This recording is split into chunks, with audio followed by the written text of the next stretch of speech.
Туманчик. Наконец-то мы опять на реке. Наконец-то мы опять на Печоре. Здравствуйте, друзья! Наконец-то я опять на Печоре. Ровно неделю меня здесь не было. Вы знаете, я ездил на речную речку. Отдохнули там хорошо, порыбачили 3 дня. Потом у меня эта проблема с зубом была. Заболел зуб, все опухло. Ну а теперь, как в анекдоте получается, когда больному мужику, короче, укусила пчела, интересное место. Пришел он к врачу и говорит: у меня болит и опухло. Только, пожалуйста, уберите боль, а опухоль оставьте. Вот так и у меня. Острая боль прошла сегодня, но еще осталась. Щека еще опухшая, но я ее открывать не буду, потому что нельзя замораживать. Сегодня градусов 15 мороза. Небольшой ветерок, но все-таки как прекрасно на Печоре. Все так же светит солнце. Все так же мужик проверяет свои палки. Вот он там копошится. Все так же рыбачат. Рыбаки сидят. Только сейчас их уже 2 человека уже. Вот. Рыбачат. Все так же еще не замерзла полыня. Вот она, все открыто, парит.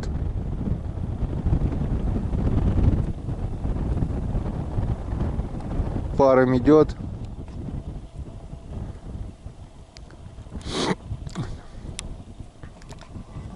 О, они же полыни, там опять же рыбаки уже. На буксировщике с санями. Все так же стоят мои палки, которые мы сейчас будем проверять. Но мы только проверим, потому что прошла неделя. Возможно, рыба, что попадалась, испортилась. Не знаю, как у меня еще будет с зубами этим. Я, скорее всего, сегодня подниму палки. А потом уже, когда все нормально отойдет, поставлю по новой. Заодно посмотрю, где что попало.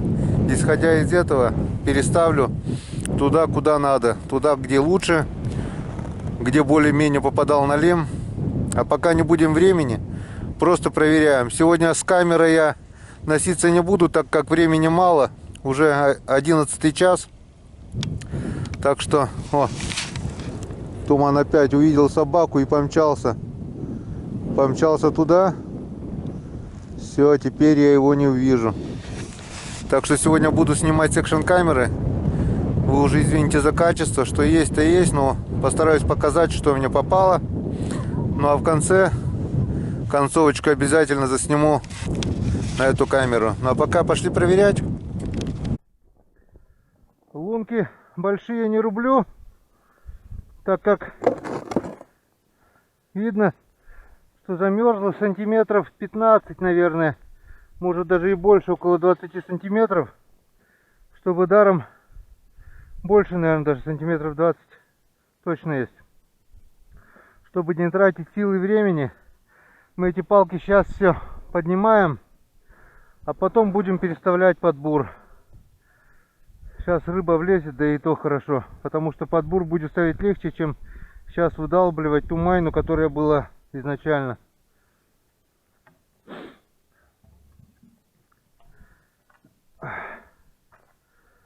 Смотрим, ничего не ощущаем. За неделю никого. Ёрш сдох, малька украли. Вот такая вот история за неделю. Смотрим следующую палку.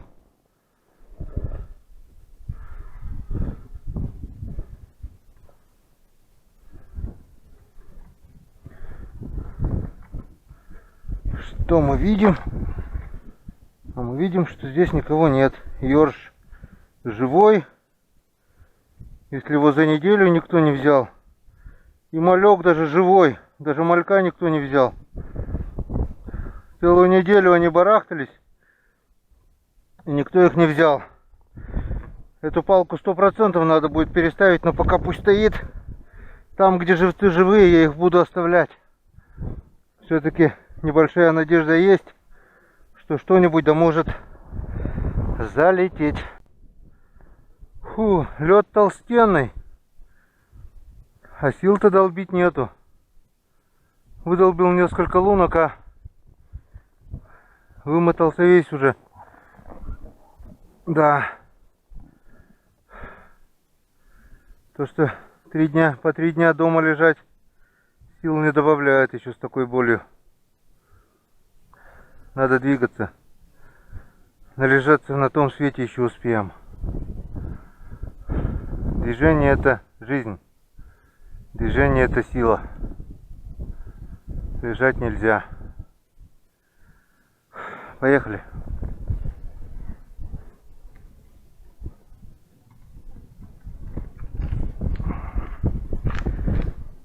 Здесь, слава богу, опять пусто.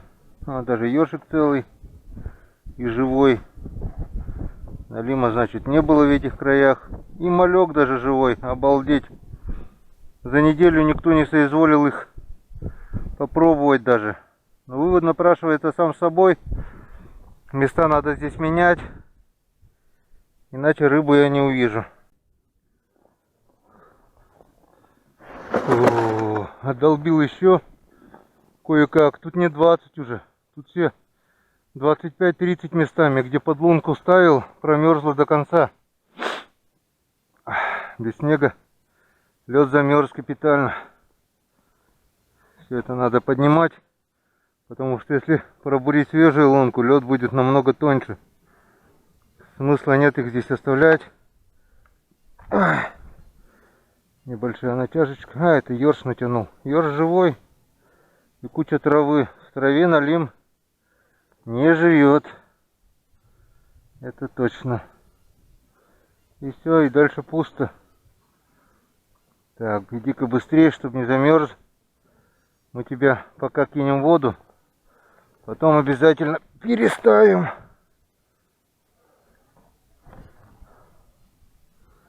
Как видите, за неделю был бы налим, он бы этого ерша по-любому съел. Здесь налим на мелкоте не идет. Надо ставить за шугой по центру туда.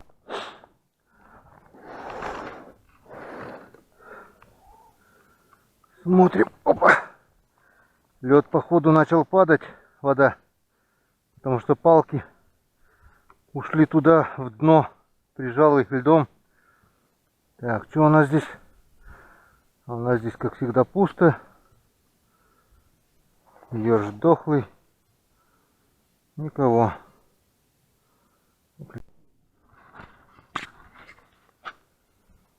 Смотрим дальше. Еще отдолбили. Где был тонкий лед, сантиметров 5. Там он уже больше 10 сантиметров. С одной стороны это хорошо, радует. С другой стороны крючок раз пустой, крючок 2 пустой. Так, мы эти пустые кидать не будем, поднимем. Будем переставлять. Кто-то был да ушел. Что туманчик? А? Что туманчик? Что туманчик, малыш мой? Есть здесь налим? Нет. Налима нет. Меня не огорчает его отсутствие. Меня радует, что нет тухлых, испорченных налимов. Я-то переживал, что за неделю был налим и испортился. Да, туман? А то, что его нету, он просит, чтобы его погладили. А то, что его нету, это меня совсем не огорчает. Главное, что нет испорченного налима. А живого и крупного, и хорошего мы еще поймаем. Но у нас еще есть непроверенные палки. Сегодня тяжело проверять. Лед промерз, да и сил маловато. Но ничего, постараемся проверить все. Так, здесь натяжки нет. Тоже пусто. Крючок пустой, второй пустой. Это очень хорошо. Это радует. Радует, что нет налима тухлого. Я больше рад отсутствию налима, чем тому, что я бы сейчас вытащил крупного, но испорченного. Пусть будет лучше так. Ну а мы пока, вон, все открыто, я не знаю, видно, не видно там дальше. Все там открыто. А мы идем проверять дальше, да, туман? Фух, задолбался долбить. Ну что, палочка, дай мне налима большого, но живого. А если не живого, то лучше вообще не дай. Лучше не надо, если он дохлый. Здесь пусто. Пусто-пусто. Совсем пусто. Одни дохлые мальки. Дохлятину у нас на Печоре никто не ест. Это 100%. Но они же не сразу сдохли. Они же и пожили, наверное, немножко. Значит, налим здесь не проплывал. Что вообще интересное творится? Или пустой крючок, или живец сдохлый. Где налим-то? Но будем думать так, где пустые крючки, там налим был. Болтался, да сошел. Едем дальше проверять. То есть идем. Ну что, палка, дашь налима нам? Только не дохлого. Или вообще ничего, или живого. Дохлого нам не надо.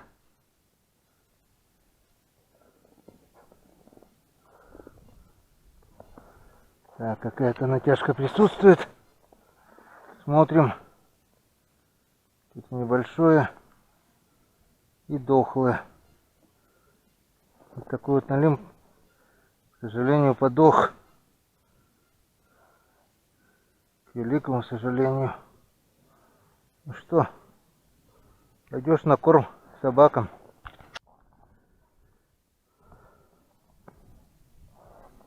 Ну где ты, ночной налим? Выходи. Охренеть глубина.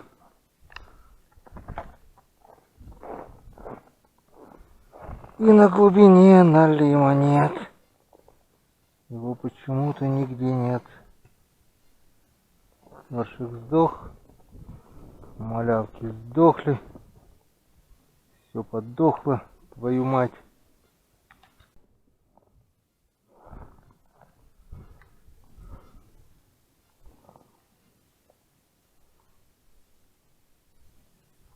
Так, что-то есть.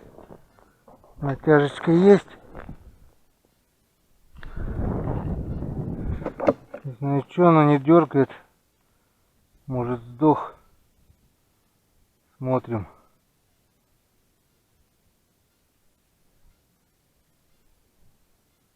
Это не то.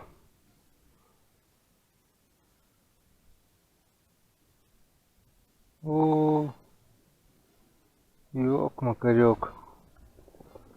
Сдох такой большой налим.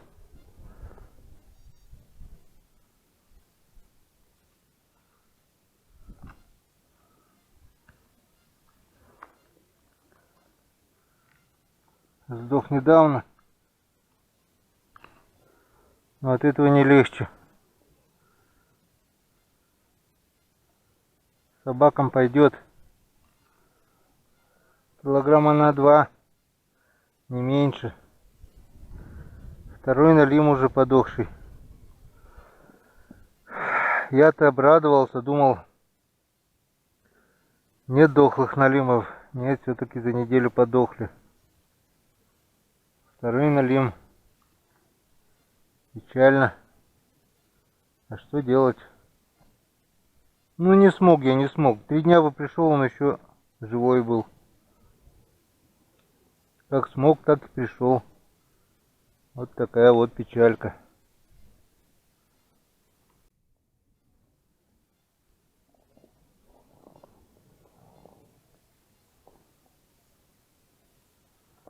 Не будет здесь налима.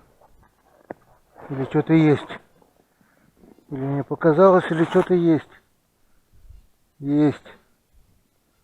Но умер. Умер. Вот такой вот налимчик. К сожалению, килограммовик-то точно есть, если не больше. Может быть даже 1,5 кило 300 где-то.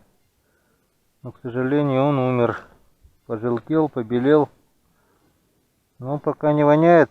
Собакам пойдет. Жабры красные еще. День назад, дня два назад, может быть, умер.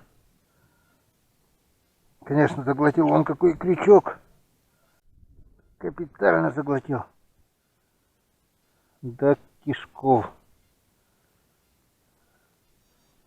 Жалко. Жалко, жалко. А малек живой. Его никто так и не цапнул.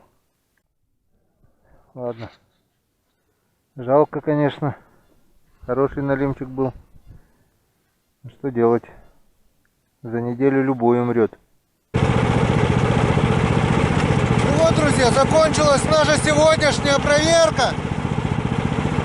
Все проверили, все отдолбили, все посмотрели. Попался вот такой налимчик на полкило. Дохлый. На килограмм. Дохлый. И вот на килограмма 2, может 2 с копейками. Только-только уснувший. Жабры красные. Ну только-только, но все-таки уснувший. Так что все эти налимы пойдут на корм собакам, кошкам. Зря не пропадут. Главное, мы проверили все палки. На мелководье все поснимали. Оставили несколько палок на глубине. И будем надеяться, что там на следующей проверке уже что-то будет. Съездили не зря. Дома не сидели. После недельного перерыва, конечно, было тяжело. Лед был толстый. Но мы это сделали. И с приподнятым настроением. Главное, что проходит зуб. Это уже здорово. Так что всем пока. До встречи на реке. До свидания, друзья.